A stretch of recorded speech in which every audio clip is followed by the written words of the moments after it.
الحاج مولانا محمد مصطفیٰ صاحب.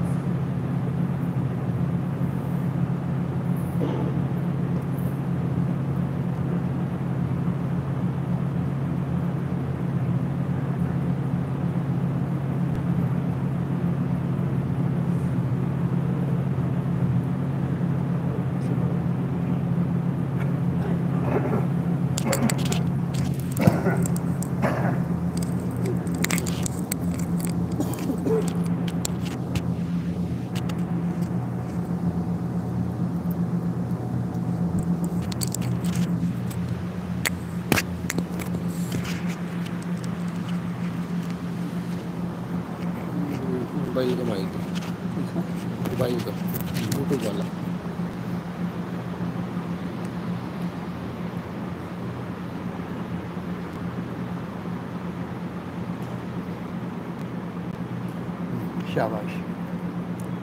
ٹھیک ہے مولانا. ٹھیک ہے ہو گیا کہ میں اپنے حساب سے پڑھ لوں گا. کھانے کی چیز تھوڑی ہے یار وہ.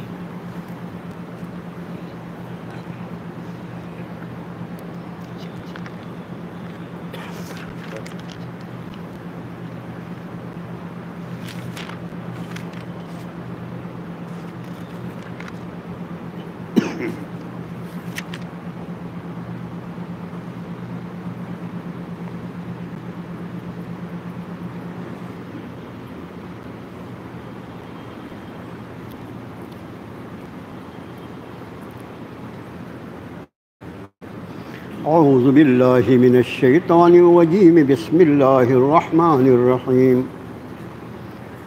اذا السماء انشقت وأذنت لربها وحقت وإذا الأرض مدت وألقت ما فيها وتخلت وأذنت لربها وحقت. يا أيها الإنسان إنك كادح إلى ربك كدحا فملاقيه. فأما من أوتي كتابه بيمينه فسوف يحاسب حسابا يسيرا وينقلب إلى أهله مسرورا. وأما من أوتي كتابه وراء ظهره فسوف يدعو ثبورا ويصلى سعيرا. إنه كان في أهله مسرورا. إنه ظن أن لن يحور بلى إن ربه كان به بصيرا. فلا أقسم بالشفق والليل وما وسق والقمر إذا اتسق لتركبن طبقا عن طبق فما لهم لا يؤمنون وإذا قرئ عليهم القرآن لا يسجدون.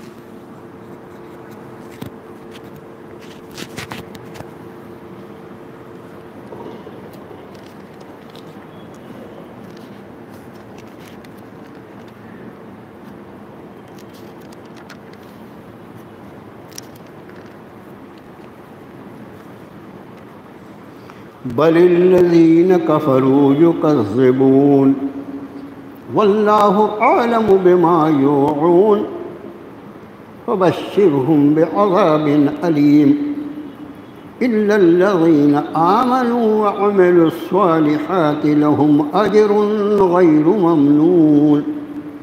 صدق الله العظيم. آمنت بما أنزل الله من كتاب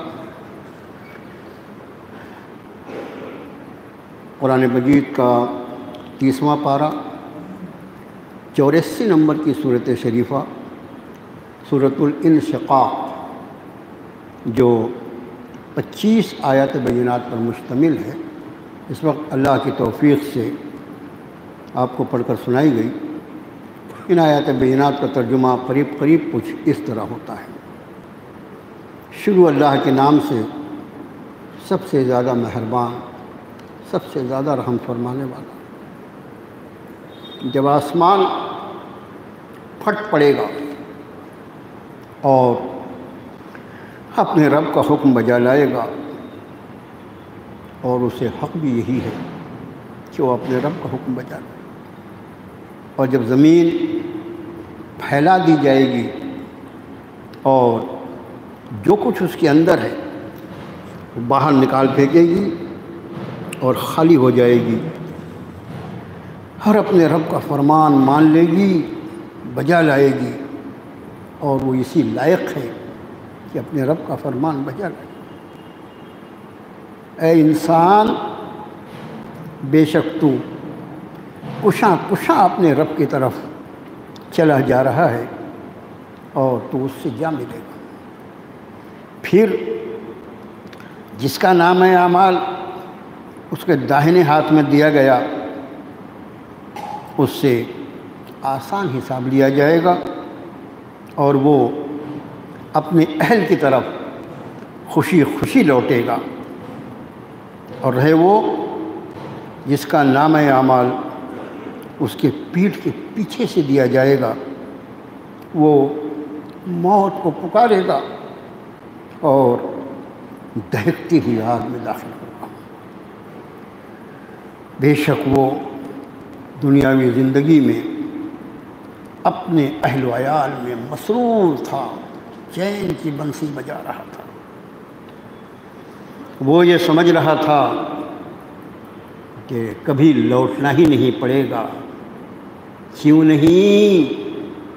بے شک اس کا رب اسے دیکھ رہا تھا۔ میں قسم کھاتا ہوں شفق کی، یہ شام کی سرخی کی، اور رات کی، اور ان چیزوں کی جسے رات سمیٹ لیتی ہے، اور چاند کی جب وہ بدر کامل ہو جاتا ہے، کہ ضرور بالضرور تمہیں ایک حالت سے دوسری حالت میں منتقل ہونا ہے۔ کیا ہوا انہیں؟ وہ ایمان کیوں نہیں رکھتے؟ اور جب ان پر قرآن پڑھ کر سنایا جاتا ہے، سجدہ کیوں نہیں کرتے؟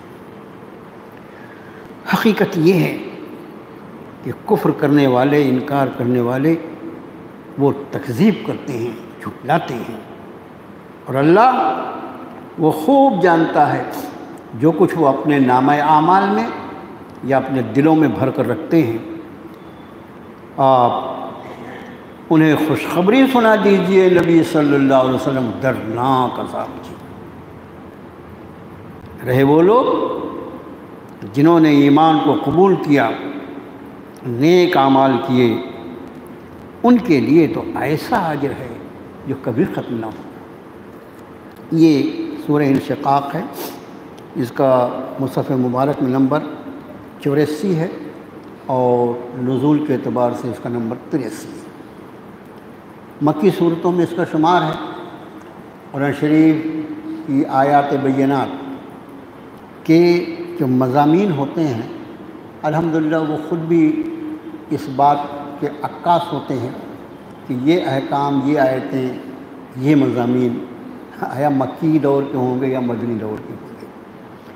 بطور خاص وہ سارے مضامین قرآن شریف کے جو عقائد سے بحث کرتے ہیں، توحید سے اور رسالت سے اور آخرت یعنی وقوع قیامت سے، وہ اکثر و بیشتر مکی ہیں۔ اور اس کے بعد جو احکام کی آیتیں ہیں، وہ ساری کے ساری احکام کی آیتیں، فرضیت نماز کو چھوڑ کر وہ ساری کی ساری آیتیں مدنی ہیں۔ اس صورت شریفہ کے تشریح کے پہلے میں ایک بات عرض کرنا چاہوں گا۔ ابھی یہاں مسجد میں آنے کے بعد خیال آیا کہ آپ سے عرض کر دوں. اس کے پہلے بھی آپ کے خادم نے یہ بات عرض کیا ہے، اور انشاءاللہ جب تک اللہ تعالیٰ سانس میں سانس رکھیں گے عرض کرتے رہیں گے کہ اللہ کی کتاب کی خدمت کے لیے اللہ نے اپنے ایسے بندوں کو پیدا فرمایا جن کو اس نے خاص اس خدمت کے لیے چن لیا تھا، پھر انہیں ویسی صلاحیت عطا فرمائی، ویسا تقوی اور پرہیزگاری عطا فرمائی کہ ان کے تقوی اور پرہیزگاری کے واقعات کو سن کر آج کی نئی نسل جو ہے وہ یقین کرنے کو تیار نہ ہو کہ اتنا متقی بھی ہو سکتا ہے. ان ہمارے بزرگوں نے قرآن شریف کی خدمت کر کے قرآن کے ترجمے کے نام پر، اس کی تفسیر کے نام پر جو کچھ جمع کیا ہے، ہم بھی اور قیامت تک آنے والے ایمان والوں کی نسلیں جو ہیں وہ ان کی خدمتوں کی محتاج رہیں گی. ہم کو اللہ نے اپنے فضل و کرم سے قرآن شریف کا ترجمہ سکھا دیا اور 2-4 تفسیر پڑھ لی تو ہم اتنے بڑے مفسر بن گئے کہ ان کے اوپر نقد کریں اور ان کی خدمات کے اوپر اپنی زبان درازی کریں. یہ بد نصیبی ہے، بلکہ یہ کہیں کہ اپنی آخرت کو خطرے میں ڈالنا ہے، کیونکہ ان کا جو اخلاص تھا، ان کی جو للہیت تھی، وہ تو آج کے دور میں ڈھونڈنے سے نہیں ملی. تو اب سارے کے سارے لوگ، میں اپنے ساتھیوں سے سختی سے یہ بات کہتا ہوں کہ ہمارے بزرگوں نے جو کہ قرآن و حدیث کی خدمتیں کی ہیں اور ان خدمتوں کے ہم اور ہماری نسلیں ہمیشہ محتاج رہیں گی، اور اسی میں سے، اسی دسترخوان پر سے جو کچھ انہوں نے جمع کیا ہے، ہم کچھ اللہ کی توفیق سے جمع کریں اور آپ تک پہنچا دیں. بس اس سے زیادہ ہم کچھ نہیں کر سکتے، نہ ہم کر سکتے نہ ہمارے ساتھی کر سکتے. قرآن شریف کتاب ہدایت ہے، تو ظاہر ہے کہ اللہ کا کلام ہے تو اس کی کیا خصوصیات ہوں گی، اس کی کیا تاثیر ہوگی، اس کا تو کوئی انداز کر ہی نہیں سکتا. اسی لیے ہمارے اہل اللہ نے یہ فرمایا کہ قرآن شریف میں خود بھی فرمایا وَنُنَزِّلُ مِنَ الْقُرْآنِ مَا هُوَ شِفَاءٌ وَرَحْمَةٌ لِّلْمُؤْمِنِينَ. اللہ نے اس قرآن میں وہ سب کچھ نازل فرمایا جو ایمان والوں کے لیے شفا، ان کی بیماریوں سے، ان کی روحانی بیماریوں سے بھی شفا ہے اور ان کی جسمانی بیماریوں سے بھی شفا ہے. عام طور سے جسمانی بیماری جو ہوتی ہے اس کا علاج تو بہت لوگوں کو معلوم ہوتا ہے، لیکن روحانی بیماریاں جو ہیں ان کا علاج صرف اور صرف انبیاء علیہ نبینا علیہ الصلوۃ والسلام کے ذریعے، ان کی تعلیمات کے ذریعے اور اللہ کی کتابوں کے ذریعے ہی کیا جا سکتا ہے. دنیا کی کوئی طاقت ان روحانی بیماریوں کا علاج نہیں کر سکتی. تو ہمارے علماء نے یہ فرمایا کہ قرآن شریف کتاب ہدایت ہے. اصل میں وہ اللہ نے اس کو ہدی للناس، سارے انسانوں کے لیے ہدایت بنا کر نازل کیا، مگر چونکہ یہ کلام اللہ ہے اس لیے اس کی جن آیتوں میں جن چیزوں کا تذکرہ ہو ان چیزوں میں دنیاوی فائدہ حاصل کرنے کے لیے بھی آدمی بلا تکلف استعمال کر سکتا ہے. جیسا آپ انداز فرمائیں، حضرت ابراہیم علیہ السلام کو نمرود کے جو آتش کدا ہے اس میں ڈالا گیا. رب تعالیٰ نے براہ راست آگ کو حکم فرمایا قلنا یا نار کونی بردا و سلاما علی ابراہیم. ہم نے کہا اے آگ ٹھنڈی ہو جا اور سلامتی ابراہیم پر. اب ظاہر ہے کہ ایک واقعہ ہے نا، آگ کو رب تعالیٰ نے حکم فرمایا. اب بخار جو ہوتا ہے، چونکہ اس کے لیے بھی اللہ کے رسول صلی اللہ علیہ وسلم نے ارشاد فرمایا کہ بخار کا تعلق جہنم کی شدت سے، اور آپ کو حیرت ہوگی کہ احادیث مبارکہ میں بخار کے علاج کے لیے آپ نے ٹھنڈے پانی کا علاج بتایا، ٹھنڈے پانی سے اس کا علاج. اب اس آیت شریفہ میں چونکہ آگ کو ٹھنڈے کرنے کا حکم اللہ نے دیا، اس لیے ہمارے علماء فرماتے ہیں کہ کسی کو تیز بخار ہو اس پر اللہ کے کلام کی یہ آیت شریفہ اس نیت سے پڑھ کر دم کی جا سکتی ہے کہ اللہ یہ بھی آگ کی تپش میں تپ رہا ہے، اپنے فضل و کرم سے اس تپش کو بھی دور کرنا. ٹھیک اسی طرح آج جو آیتیں پڑھی گئی ہیں، اصل میں اس کے بارے میں بتانا ہے. اس کی ابتدائی 5 آیتیں اذا السماء انشقت وأذنت لربها وحقت وإذا الأرض مدت وألقت ما فيها وتخلت وأذنت لربها وحقت. یہ 5 آیتیں ہیں. کوئی خاتون درد زخم میں اگر مبتلا ہے، یعنی بچے کی ولادت کا وقت قریب ہے، وہ اتنی آزمائش کا وقت ہوتا ہے، اللہ نے بچایا ہم مردوں کو، ورنہ ہر وہ موقع جو ایک بچے کی ولادت ہوتی ہے، ایک خاتون موت اور زندگی کی کشمکش سے اللہ تعالیٰ اس کو نکالتا ہے، اس کو زندگی عطا فرماتا ہے۔ وہ بیچاری وہی جانتی ہے کہ وہ کن دقتوں سے گزرتی ہے۔ تو ایسے وقت میں جب کہ اس کو درد زا ہو اور یہ کہ وقت بالکل قریب آ گیا ہے، تو جو دوا علاج کرنا وہ کیا جائے، یہ دوا علاج چھوڑنا نہیں، دوا علاج سب کیا جائے۔ اس کے ساتھ ہی اگر تھوڑے سے پانی پر دم کر کے یہ آیتیں اس خاتون کو پلا دی جائیں تو عام طور سے اللہ تعالیٰ اپنے فضل و کرم سے اس کی تکالیف کو کم کر دیتا ہے اور بچے کی ولادت آسان ہو جاتی ہے۔ یہ اچھا بھی ہے کہ اس کے لیے مولانا صاحب کو ڈھونڈ رہے ہیں، ملا جی کو ڈھونڈ رہے ہیں، امام صاحب، کچھ نہیں۔ میں تو آپ سے صاف کہتا ہوں، یہ جو پنڈت گیری ہے نا، یہ جو آ گئی ہے دوسرے مذہبوں کو دیکھ کر، اس کو ختم کرو۔ ہماری کوئی بہن بھی اس کو دم کر کے پاک صاف حالت میں ہو، ظاہر قرآن شریف ہے، اس کو پڑھنے کے لیے پاکی تو ضروری ہے، وہ خالی حالت حیض و نفاس میں نہ ہو، کوئی پاک خاتون ہے وہ بھی پڑھ کے دم کر کے دے سکتی ہے۔ اس بات کو ہم کو تحریک چلانا چاہیے کہ یہ کسی کی پنڈت گیری نہیں چلتی۔ مولانا صاحب کو ڈھونڈ رہے، مولانا صاحب کہاں ہیں، ملا جی کہاں ہیں، ہماری کوئی بہن بھی پڑھ کے دے سکتی ہے۔ اللہ کا کلام ہے، پڑھے، اس میں اثر ڈالنا تو میرے رب کا امر، اس کا حکم ہے۔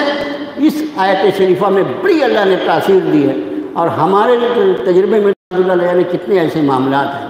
لیکن پھر ایک بات عرض کرتا ہوں کہ جہاں سیزر وغیرہ کا مسئلہ ہو وہاں پر نہ کیا جائے، اس لیے وہ پہلے سے انہوں نے اس کاغار پہ پہنچا دیا۔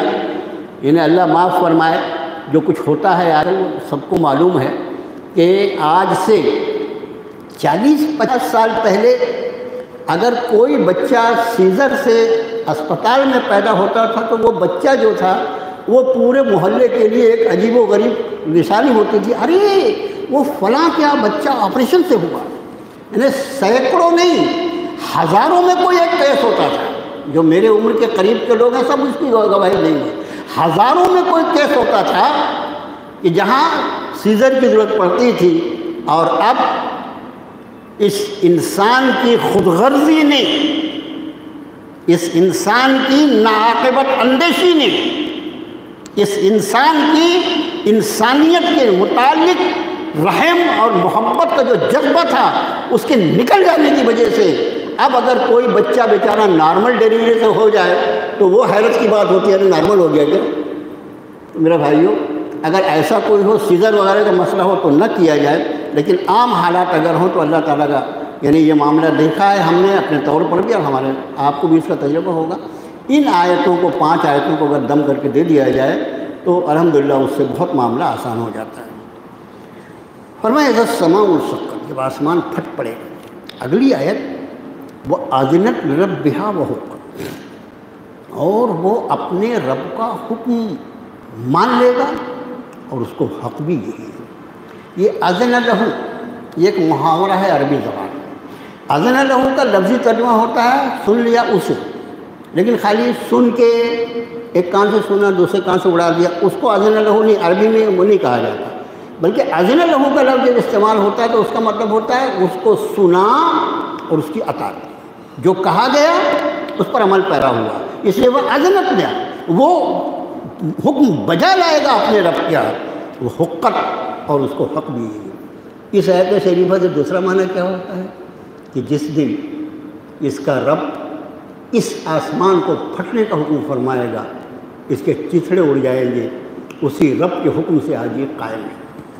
یہ وجہ ہے کہ جناب نبی کریم صلی اللہ علیہ وسلم اپنی دعاؤں میں ایک جگہ فرماتے ہیں یا قیم السماوات والارض، اے آسمان و زمین کو تھامنے والے۔ اللہ کی صفت، یہ اللہ نے ان کو تھام رکھا ہے، ان کو اس حال میں رکھا ہے جس حال میں یہ دکھائی دے رہے ہیں۔ اللہ جب چاہے گا ان کے حالات کو بدل دے گا، جب انہیں حکم ہوگا کہ جب اس کو حکم ہوگا پھٹ جا، اس کے ریزے ریزے اس کے چیچڑے بکھر جائیں گے۔ آج اس کو اللہ نے قائم رکھا ہے۔ فرمایا وَإِذَا الْأَرْضُ مُدَّتْ، اور جب زمین پھیلا دی جائے گی۔ مد کا لفظ جو عربی میں استعمال ہوتا ہے وہ ہوتا ہے کھینچنے کے۔ آپ دیکھیں جہاں مد ہوتا ہے ہم قرآن شریف جب پڑھتے ہیں، قرآن شریف کے علاوہ عربی کے علاوہ اور کسی زبان میں یہ سب کچھ نہیں، کہیں بھی انہیں ہوا بھی نہیں لگی دوسری زبانوں کو، جہاں مد ہوتا ہے، اور وہ مد بھی ایسا نہیں کہ تھوڑا سا کھینچ لیا، وہ مد کیسا بنا ہوا ہے، 7 الف کے برابر میں مد کھینچا جاتا ہے۔ اور خاص طور سے ہمارے قراء حضرات جن کو اللہ نے وہ فن عطا فرمایا ہے، جب وہ اس مد کو کھینچتے ہیں تو دل پر ایک کیفیت پیدا ہوتی ہے کہ کیا اللہ کا کلام ہے یہ۔ تو مد کا مطلب ہوتا کھینچنا، وہی الارض مد، جب زمین کو پھیلا دیا جائے گا، پنا لیا جائے گا، وَأَلْقَتْ مَا فِيهَا وَتَخَلَّتْ، اور جو کچھ زمین کے اندر ہے، لقا کا مطلب ہوتا ہے ڈال دینا، وہ ڈال دے گی، وَتَخَلَّتْ، خالی ہو جائے گی، وَأَذِنَتْ لِرَبِّهَا وَحُقَّتْ۔ آج زمین نے اپنے حمل کو، جو کچھ زمین کے اندر ہے وہ اس کی حامل ہے، تو آج زمین نے جو کچھ اپنے اندر دبا رکھا ہے یہ بھی میرے اللہ کے حکم سے ہے والی چیزوں میں ظاہر ہے۔ وہ سارے کے سارے انسانی مردے بھی ہوں گے، جو نسل انسان میں، نسل آدم میں جو دفن ہوئے، وہ سارے مردے بھی نکال باہر کیے جائیں۔ اور اس کے بعد ایک حیرت کی بات ہے، آدمی خاص طور سے قرآن شریف کی جو بات فرمایا، افلا یتدبرون القرآن ام علی قلوب اقفالها، یہ لوگ قرآن پہ غور کیوں نہیں کرتے؟ کیا ان کے دلوں پہ تالے پڑے ہیں کیا؟ اس کا معنی ہے کہ قرآن جو ہے وہ غور کرنے کے لیے، قرآن غور کرنے کے لیے۔ غور کب کیا جاتا ہے؟ کسی مضمون کو، کسی چیز کو پہلے سمجھا جائے تو اس پہ غور کیا جائے۔ اس کا معنی یہ ہے کہ اس کو سمجھنا بھی ضروری ہے، اور پھر اس پر غور و خوض بھی، کیا میرے رب کا کلام ہے اور کیا بات میرے رب نے ارشاد فرمائی ہے، یہ بات تو کہیں نہیں۔ انسان کی ساری ضروریات اللہ نے زمین میں دفن کر رکھی، اور جتنی انسانی آبادی زمین کے اوپر موجود ہوتی ہے، اس کی ضرورت کے مطابق اس کی ضرورتوں کی اشیاء کو اللہ تعالیٰ زمین سے نکال کر اس کے حوالے کرتا ہے۔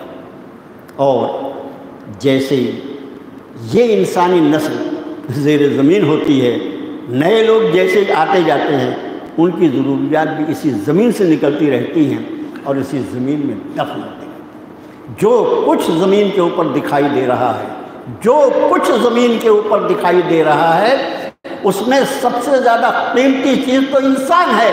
منہا خلقناکم وفیہا نعیدکم ومنہا نخرجکم تارۃ اخری، ہم نے تمہیں اسی زمین سے پیدا کیا ہے، اسی زمین میں تمہیں لوٹائیں گے، اور پھر ایک مرتبہ اسی زمین سے اٹھا کر تمہیں کھڑا کریں گے۔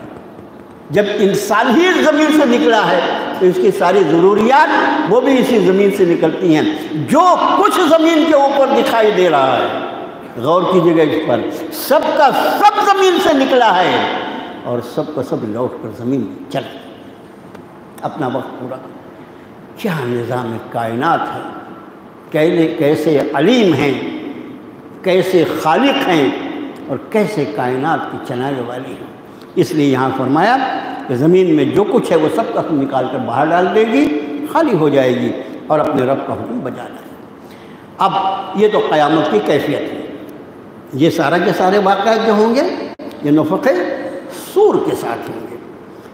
زمین کا تذکرہ ہے، اس لیے ایک مضمون اور بھی ذہن میں رہے کہ حشر و حساب جس زمین پر ہوگا، وہ زمین سورہ طٰہٰ کی روشنی میں فرمایا لا ترى فیہا عوجا ولا امتا، پوری زمین کے اوپر تجھے کہیں کوئی نشیب فراز نہیں دکھائی دے گی، کوئی ٹیلا، کوئی پہاڑ، کوئی سمندر سارے کے سارے پاٹ دیے جائیں گے، آگ لگا کر سارے کے سارے سمندر پٹ چکے ہوں گے، سارے پہاڑ ریزہ ہو کے برابر ہو چکے ہوں گے، زمین کو پھیلا کر اتنا وسیع کر دیا جائے گا کہ پوری نسل انسانی اس پر ایک ساتھ کھڑی ہو سکے۔ اس کے بعد بھی جناب رسول اللہ صلی اللہ علیہ وسلم ارشاد فرماتے ہیں کہ اتنی زیادہ پھیل جانے کے بعد بھی زمین کے صرف ہر فرد بشر کو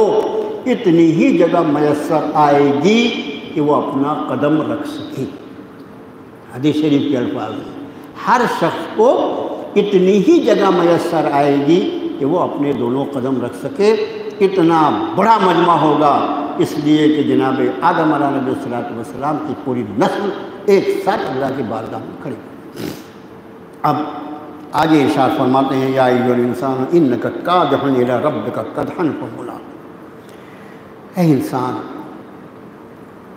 تو کادح الی ربک، لفظ کدح جو ہے اس کا مطلب ہوتا ہے کسی چیز کے لیے انتہائی کوشش کرنا، انتہائی محنت کرنا۔ ہم جو بھی چیز حاصل کرنا چاہتے ہیں اس میں ایک ہمارا محاورہ ایڑی چوٹی کا زور لگا دیتے ہیں نا۔ ارے بعض چیزیں تو ایسے کہ آدمی اپنی جان بھی جوخم میں ڈالتی ہے، مر جاؤں مل تو جائے، اس کو کل کہا جاتا ہے۔ کسی بھی چیز کو حاصل کرنے کے لیے اپنی انتہائی کوشش کرنا، عربی میں وہ کل کرنا۔ رب تعالیٰ نے فرمایا اے انسان بے شک، اس لیے اس کا ترجمہ ہے کشاں ایک ایک چیز کے حاصل کرنے کے لیے اپنی ساری صلاحیتیں لگاتا ہوا تو چلا جا رہا ہے، مگر جو کچھ تو حاصل کر رہا ہے وہ چاہے عمل خیر ہو یا عمل شر ہو، چاہے اللہ کی رضا ہو یا اللہ کی ناراضگی، یہ خوب سمجھ لیجئے، ہر عمل کے بدلے ہم یا تو اللہ کی رضا کو لیتے ہیں یا معاذ اللہ اس کی ناراضگی کو لیتے ہیں۔ یہ ہمارے عقل پر، ہمارے فہم پر، ہماری سوچ پر یہ منحصر ہے کہ ہم اپنے اعمال سے کیا جمع کر رہے ہیں۔ ہر چیز جو ہم بظاہر یہ لگتا ہے کہ ہم جاگ رہے ہیں تو، ہم سو رہے ہیں تو، ہم کھا رہے ہیں، ہم پی رہے ہیں تو، ہم سفر کر رہے ہیں تو، سارے کے سارے ہمارے اعمال جو ہیں یہ اس ایک سفر کا حصہ ہے جو سفر ختم ہوگا اللہ کے سامنے جا کر کھڑا ہونے پر۔ اس لیے رب نے فرمایا انسان تو کشاں چلا جا رہا ہے اپنے رب کی طرف، فملاقیہ، اور پھر تو اس سے جا ملے گا۔ ملاقیہ میں ہا کی ضمیر جو ہے بعضوں نے اس کو پھیرا ہے اعمال کی طرف، جو اعمال تو کر رہا ہے یہ سارے اعمال تو اس کو ملیں گے مشکل ہو کے حشر کے میدان میں، اور اکثر مفسرین نے اس کو پھیرا ہے اللہ کی ذات کی طرف کہ تو کشاں چلا جا رہا ہے اپنے رب کی طرف اور تجھے اپنے رب سے ملاقات کرنا ہے۔ اور یہ تفسیر جو ہے یہ زیادہ مفسرین نے اختیار کیا کہ ملاقی سے مراد اللہ سے ملاقات ہے، گویا مومن بھی کافر بھی، مومن بھی کافر بھی، اللہ کو ماننے والا بھی، اللہ کو نہ ماننے والا بھی، سب کا سفر جو ہے وہ سفر ایک ہی رخ پر ہے اور اس کی منزل جو ہے وہ لقاء رب ہے۔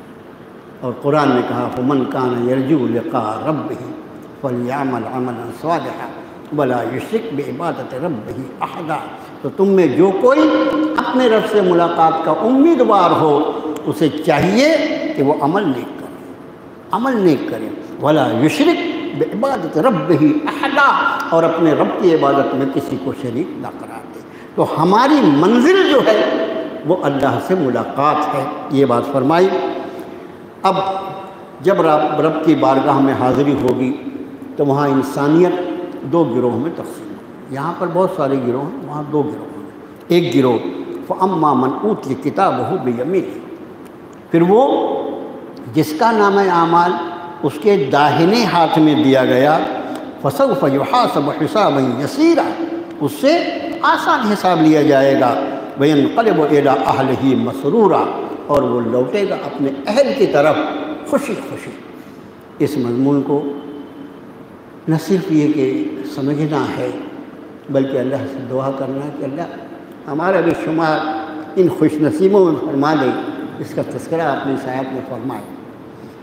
نامہ اعمال کی تقسیم، جس کا تذکرہ اس کے پہلے دروس میں بھی آ چکا ہے۔ نامہ اعمال کی تقسیم دو طرح سے۔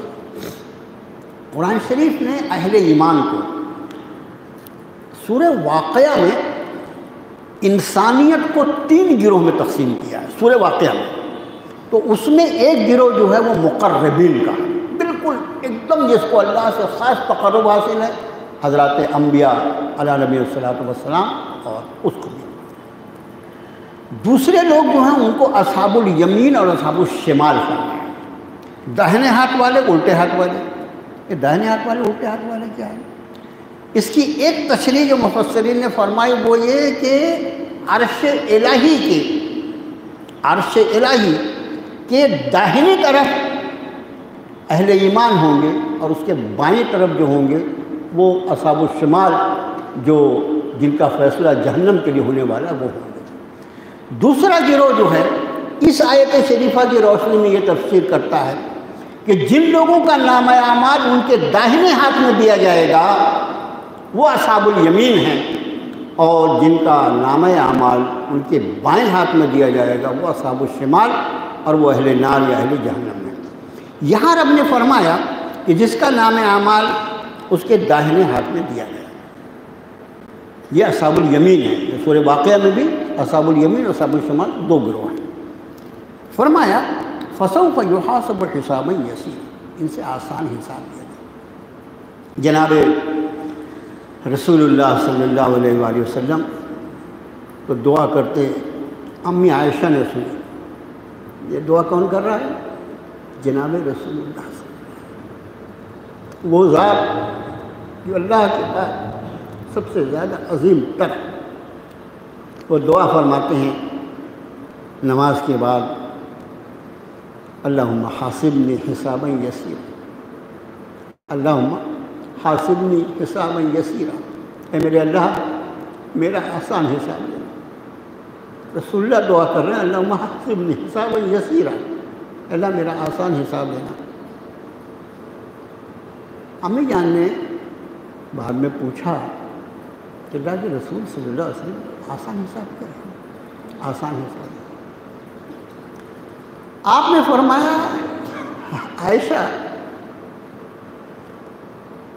جس کا حساب لیا گیا وہ یقینی طور پر مبتلا عذاب ہوگا، جس کا حساب لیا گیا وہ یقینی طور پر مبتلا عذاب ہوگا۔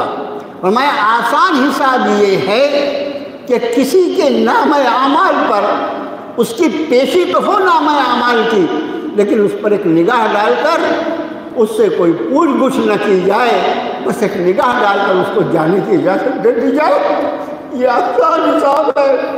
جس کو پوچھ گچھ کی گئی، جس سے حساب لیا گیا وہ برباد ہو گیا۔ حدیث شریف کے الفاظ ہے جس سے حساب لیا گیا وہ ہلاک ہو جائے گا، بچ نہیں سکے گا وہ اللہ کے عذاب سے۔ میرے بھائیو، یہاں جو لوگ کچھ ذمہ داریاں سنبھالتے ہیں بیچارے، ان کو معلوم ہے کہ انکم ٹیکس آفیسر حساب لینے پر آ جائے تو آدمی کے پسینے چھوٹ جاتے ہیں۔ یعنی سب اپنی کمائی انکم ٹیکس کا اگر آفیسر حساب لے تو آدمی کے پسینے چھوٹ جائیں۔ وہ عالم الغیب والشہادہ اگر حساب لینے پر آ جائے تو کون چھوٹ سکے گا؟ اس لیے سرکار نے فرمایا جس کا حساب لیا گیا وہ تو یقینی طور پر اس کو عذاب ہوگا۔ عائشہ یہ آسان حساب وہ ہے کہ نامہ اعمال کو اللہ کے سامنے پیش کیا جائے اور ایک نگاہ ڈال کر اس سے بغیر پوچھے ہوئے اس کو واپس کر دیا جائے۔ اللہ دعا ہے کہ اللہ تعالیٰ ہم سب کا شمار ان میں فرما جس سے آپ آسان حساب لینے والے ہیں۔ اب اس کے آگے بعد میں فرمایا کہ وَيَنْقَلِبُ إِلَىٰ أَهْلِهِ مَسْرُورًا، وہ اپنے گھر والوں کی طرف خوشی خوشی لوٹے گا۔ یہ اہل سے مراد کیا ہے؟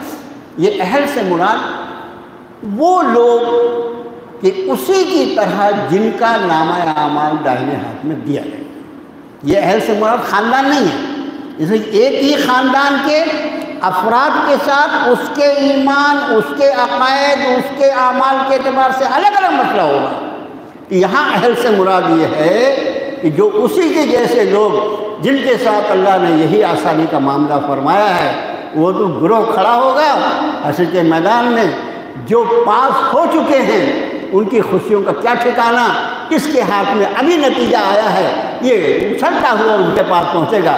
الحمدللہ اللہ نے مجھے بھی نجات عطا فرما دی، اللہ نے مجھے بھی معاف فرما دیا، اللہ نے میری بھی کوئی پکڑ نہیں فرمائی۔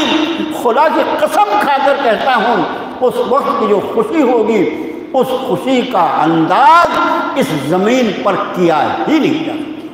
اس لیے وہ حشر کا میدان ہے، حشر کا میدان ہوگا، اور حشر کے میدان کی سختیاں، الگ الگ لوگوں کے احوال سامنے ہوں گے، سب سامنے ہوگا، اور وہاں جو چھوٹ گیا اس کی باچھیں کیسی کھلیں گی، وہ کیسا خوش ہوگا۔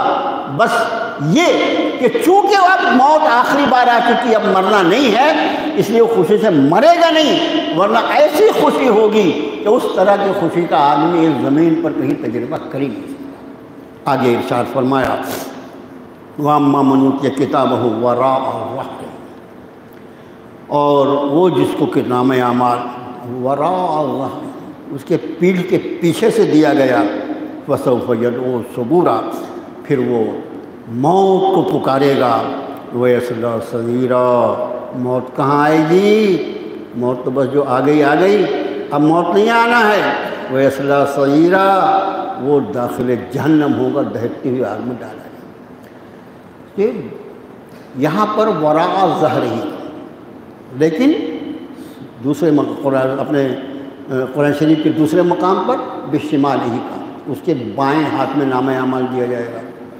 مفسرین نے اس کی دو شکلیں لکھی ہیں، ذرا اس کو بھی سنیے۔ میں ایک شکل تو یہ کہ چونکہ یہ مجرم ہے نا، تو مجرم کا تو ہاتھ پیچھے باندھ دیا جاتا ہے نا، تو اس کے ہاتھ پیچھے بندھے ہوں گے، اس لیے جب ہاتھ پیچھے بندھا ہوا ہے، دونوں ہاتھ پیچھے ہے، تو پیچھے سے فرشتے اس کے بائیں ہاتھ میں اس کا نام اعمال دیں، ایک شکل ہے۔ لیکن کہتے قتادہ نے ایک روایت مرفوعاً نقل کیا، یہ ظالم جس کا نامہ اعمال بائیں ہاتھ میں دیا جانے والا ہے، اس کا یہ ہاتھ یہ سامنے کی طرف ہوگا ہی نہیں، بلکہ یہ ہاتھ پیٹھ کے پیچھے سے نکال دیا جائے گا حشر کے میدان میں، تاکہ اس کا نام اعمال دینے کے لیے فرشتوں کو اس کی شکل بھی دیکھنے کی ضرورت نہ پیش آئے، اور اس کا ہاتھ پیچھے ہی کی طرف نکلا ہوگا۔ اللہ ہم سب کی حفاظت فرمائے۔ میں جس کا نام اعمال وراء ظہرہ اس کے پیٹھ کے پیچھے سے دیا جائے گا، فسوف یدعو ثبورا، وہ موت کو پکارے گا، ویصلیٰ سعیرا، اور دہکتی ہوئی آگ میں داخل ہوگا۔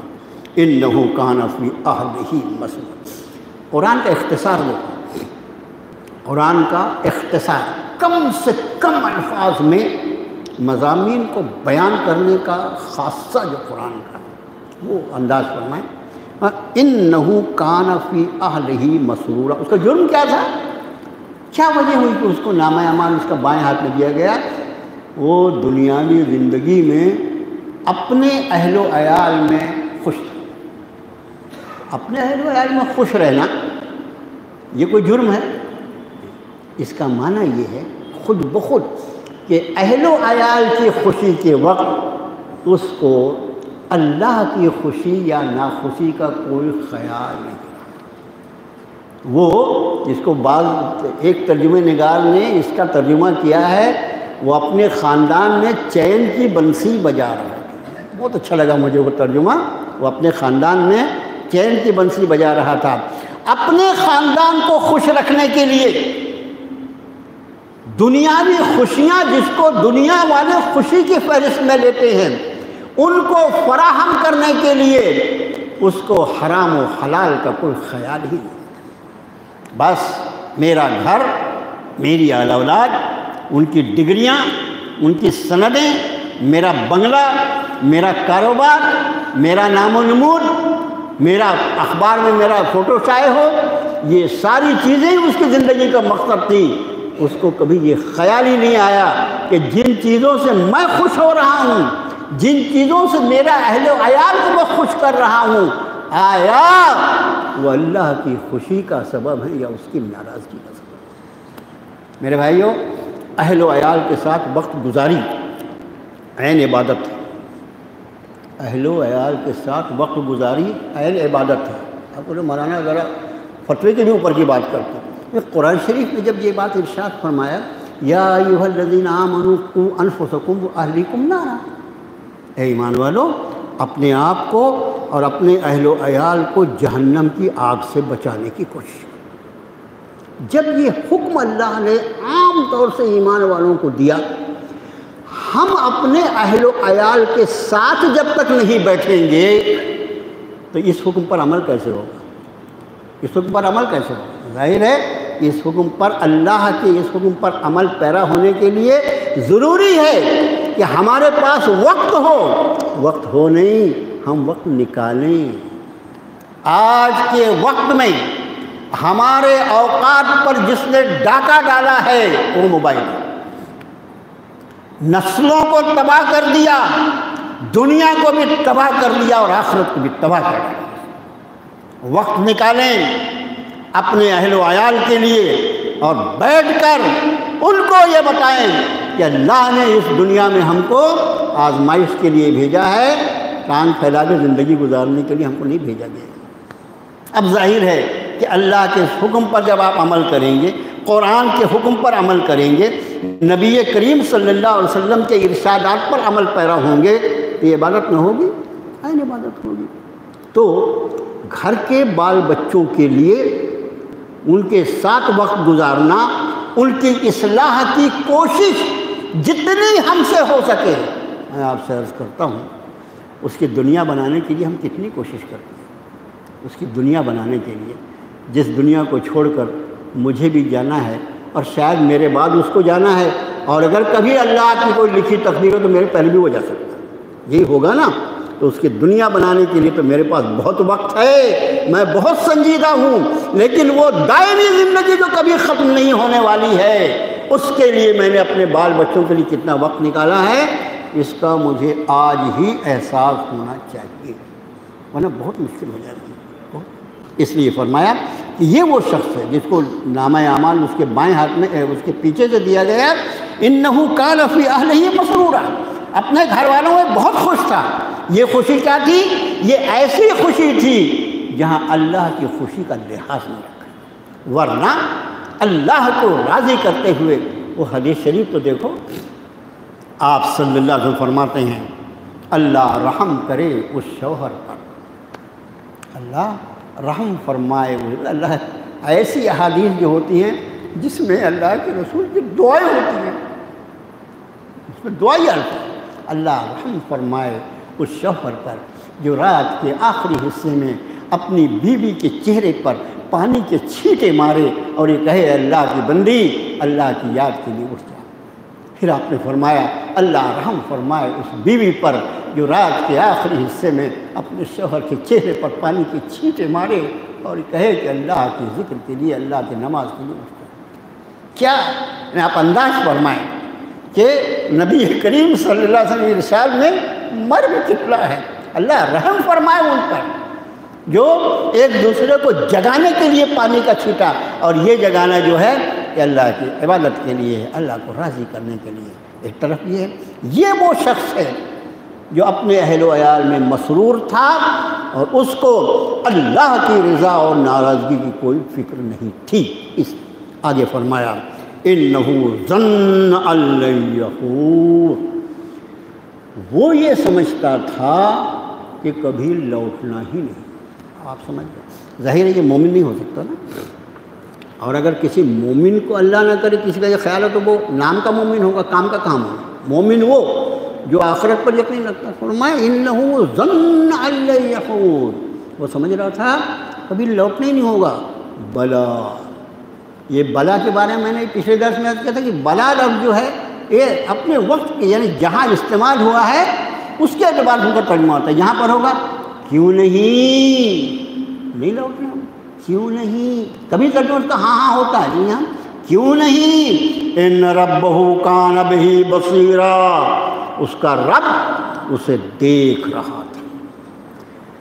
یہ خیال میرا رب مجھے دیکھ رہا ہے، یہ خیال جتنا زیادہ مضبوط ہوگا انشاءاللہ زندگی میں اتنا احتیاط ہوگا۔ دیکھو ہم آپ کو بتائیں، ہمارے یہاں نماز جو ہے، نماز کے لیے حکم ہے خضوع زینتکم عند کل مسجد، کہ ہر نماز کے وقت اپنی آرائش، اپنا لباس زیب تن کر لیا کرو، پہن لیا کرو۔ اس کا معنی لباس جو ہو وہ نماز کے لیے سب سے اچھا لباس ہونا چاہیے، ہے نا؟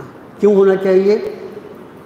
ہمارے لباس کی کسوٹی یہ ہے کہ ہم جس کے سامنے جا رہے ہیں اس کے اعتبار سے لباس، گھر میں رہنا ہے آدمی کیسا بھی لباس پہن کے رہتا ہے، اسے گھر میں کون، گھر کے بال بچے دیکھ رہے ہیں، لیکن جب باہر نکلنا ہے تو اسی کپڑے پہ باہر نہیں نکلتا، باہر نکلنے کے لیے دوسرے کپڑے میں۔ شادی بیاہ میں جانا ہے، یہ تو سب سے اعلیٰ ترین، اور نماز پڑھنے جانا ہے، ارے وہ جو اتارا نا پچھلے جمعے کو میں نے، وہ کپڑا دو والا، کہاں جا رہا ہے؟ نماز پڑھنے جا رہا ہوں۔ ہائے ہائے ہائے، نماز پڑھنے جا رہا ہے، رب العالمین کی بارگاہ میں کھڑا ہونے جا رہا ہے، اور گندے کپڑے پہن کے جا رہا ہے۔ جس ذات کے دیے سے، جس کی عطا اور بخشش کی وجہ سے اس کو کپڑا نصیب ہوا ہے، اللہ کے رسول صلی اللہ علیہ وسلم فرمایا کہ اللہ تعالیٰ نے تمہیں جو نعمتیں عطا فرمائی ہیں، اللہ اسے پسند فرماتا ہے کہ تمہاری زندگی سے ان نعمتوں کا اظہار۔ اس کا معنی کہ نماز کے لیے میرے کپڑے سب سے اعلیٰ ترین ہونے چاہیے۔ میرے اعلیٰ ترین کپڑے اگر دیکھنا ہے تو میں ابھی یہاں سے اٹھ کے جو ولیمے کی محفل میں کسی ہال میں پہنچوں گا، وہاں میرا ٹپ ٹاپ دیکھنا، میرے پاس کتنے اچھے کپڑے ہیں، میرا کیا رکھ رکھاؤ ہے، نماز پڑھنے آیا تھے۔ یہ سوچ جو ہے یہ عجیب و غریب ہے میرے بھائیوں۔ ہر عمل جو ہے اس عمل میں حسن آ جائے اگر یہ خیال ہو کہ اس کو میرا رب دیکھ رہا ہے۔ یہی وجہ ہے وہ حدیث شریف کتنی خطرناک ہے جس میں اللہ کے رسول صلی اللہ علیہ وسلم نے فرمایا کہ ایک شخص نماز پڑھتا اور شرک کرتا، نماز پڑھتا اور شرک کرتا۔ صحابہ گھبرا گئے، اللہ کے رسول صلی اللہ علیہ وسلم حالت نماز میں شرک؟ فرمایا ہاں، وہ نماز پڑھتا ہے اور جب اس کو یہ احساس ہوتا ہے کہ مجھے کوئی شخص نماز پڑھتا دیکھ رہا ہے تو وہ اپنی نماز کو مزید سجا کر پڑھتا ہے، سوال کرتا ہے۔ نماز اللہ کے لیے پڑھ رہا تھا، اس کا حق تو یہ تھا کہ میں کتنی بہترین نماز اپنے رب کی بارگاہ میں پڑھ سکتا ہوں، میں کتنا اچھا قیام کر سکتا ہوں، میں کتنے بہتر طریقے پر اپنے آپ کو اپنے رب کی بارگاہ میں بچھا سکتا ہوں حالت سجدہ میں، لیکن اپنے رب کے لیے اس کو خیال نہیں آیا۔ جب خیال آیا کسی انسان کی نگاہ پڑ رہی ہے تو پھر اس نے اپنی نماز کو سجا سنوار لیا۔ محمد الرسول اللہ صلی اللہ علیہ وسلم نے اس نماز کو شرک فرمایا ہے جس میں اللہ کے غیر کو دیکھنے کے لیے نماز میں کوئی سدھار کیا جائے۔ اگر غیر اللہ کو دکھانے کے لیے نماز میں کوئی حصہ ہو وہ شرک ہے۔ ہماری پوری زندگی ہی اس طرح سے ریا سے بھری ہوئی ہے، سارا دکھاوا ہی دکھاوا ہے، اور اس دکھاوے کے بدلے میں کیا لیں گے اللہ کی بارگاہ میں؟ آج سوچو، اب یہ وقت ہے۔ فرمایا بلا ان ربہ کان بہ بصیرا، کیوں نہیں، اس کا رب اس کو دیکھ رہا تھا۔ اب اس کے بعد قسمیں، فلا اقسم بالشفق، میں قسم کھاتا ہوں شفق، رات کے شام کی سرخی کی، واللیل وما وسق، اور رات کی اور ان سب چیزوں کی جس کو رات سمیٹ لیتی ہے۔ رات سمیٹتی ہے، سارے کے سارے لوگ سمٹا کر اپنے آشیانے میں واپس آ جاتے ہیں۔ انسان اپنے گھر جاتا ہے، سارے جانور اور پرندے بھی اپنے گھر چلے جاتے ہیں، سکون۔ فرمایا رات کی قسم اور اس کی قسم جس کو رات نے سمیٹ لیا، والقمر اذا اتسق، اور چاند کی قسم جب وہ بدر کامل ہو جائے۔ ان قسموں میں آپ دیکھیں گے شفق، دن بھر روشنی تھی، دن ختم ہوا، غروب آفتاب کے وقت دن کی روشنی ختم ہو گئی، غروب آفتاب اب رات کی اندھیری چھانے والی ہے، اس کے پہلے شفق لالی آ گئی۔ یہ لالی بھی باقی نہیں رہی بلکہ پھر رات آ گئی اور رات کا سکون سب پر تھا۔ ٹھیک اسی طرح چاند، وہ ایک دن وہ تھا جس دن وہ ہلال تھا، باریک سا چاند جس کو دیکھنے میں بھی مشکل ہو رہا تھا، اور وہی چاند جو دکھائی نہیں دے رہا تھا وہ بتدریج بڑھتے بڑھتے بڑھتے بدر کامل ہو گیا، مکمل چاند ہو گیا۔ اس لیے یہاں پر فرمایا کہ والقمر اذا اتسق، اور قمر چاند کی قسم جب وہ مکمل ہو جائے، لترکبن طبقا عن طبق، جس طرح یہ ساری چیزوں کو ہم نے ایک حالت میں نہیں رہنے دیا، ان کی حالتیں ایک کے بعد ایک تبدیل ہوتی رہیں، شفق ہمیشہ قائم نہیں رہی بلکہ وہ بھی بدل گئی۔ جس طرح رات قائم نہیں رہی اس کے بعد دن آ گیا، جس طرح چاند کی باریکی قائم نہیں رہی اس کو ہم نے مکمل کر دیا، جس طرح ہر چیز کو ہم نے مختلف مراحل سے گزارا ہے، اے انسان تجھ کو بھی مختلف مرحلوں سے گزرنا ہے۔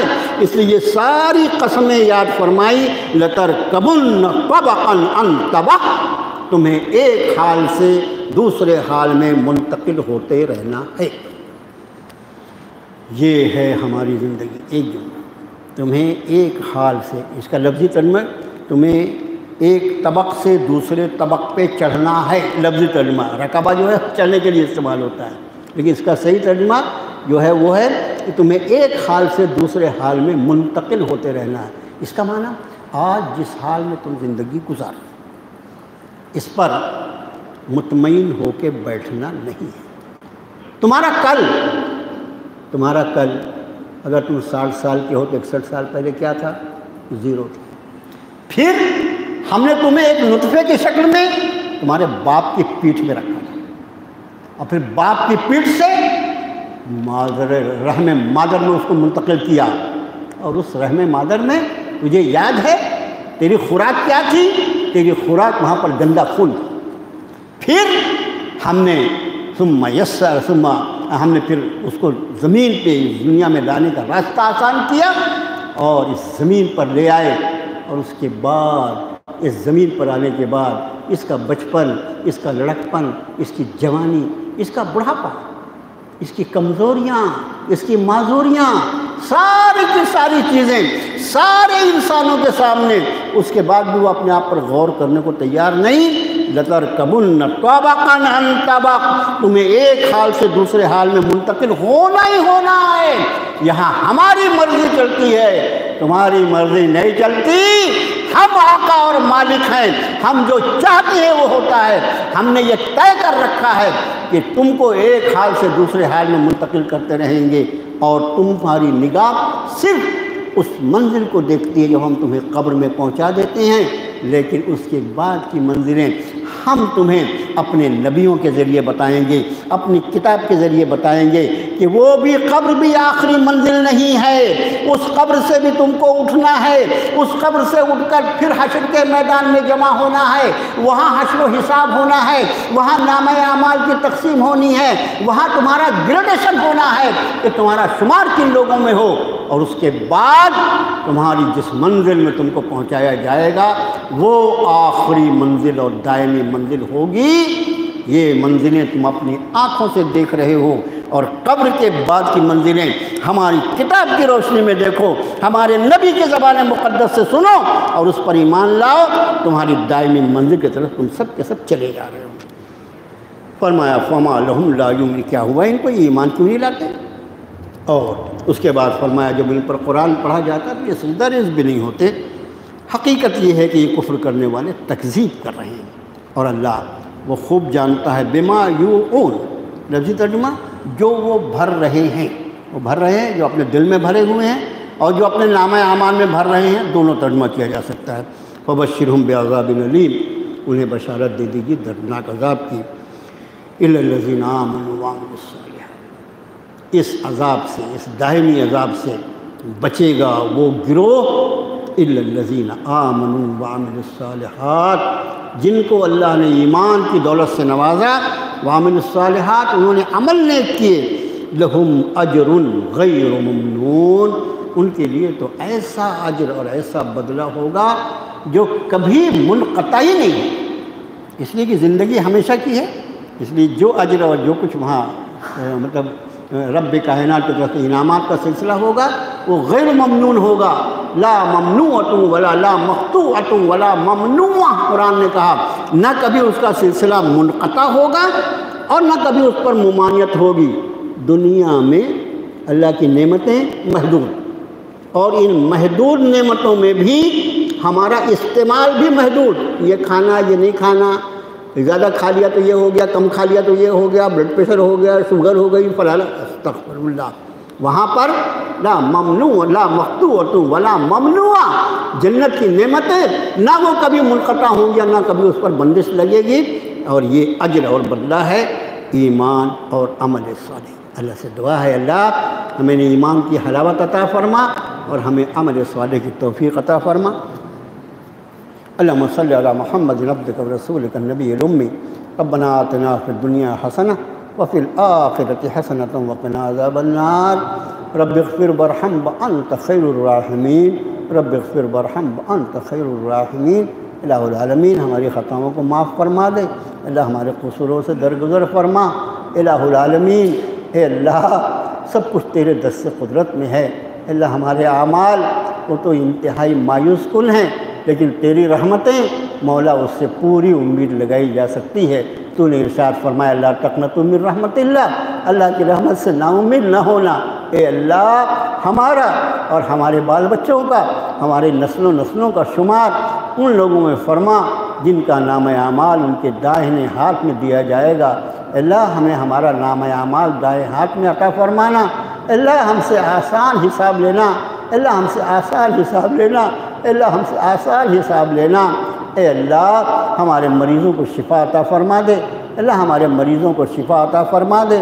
بطور خاص ہمارے درس کے ساتھیوں میں ہمارے بھائی مبین صاحب اور کاتب عبدالوحید صاحب، یہ دونوں موذی امراض کے شکار ہیں۔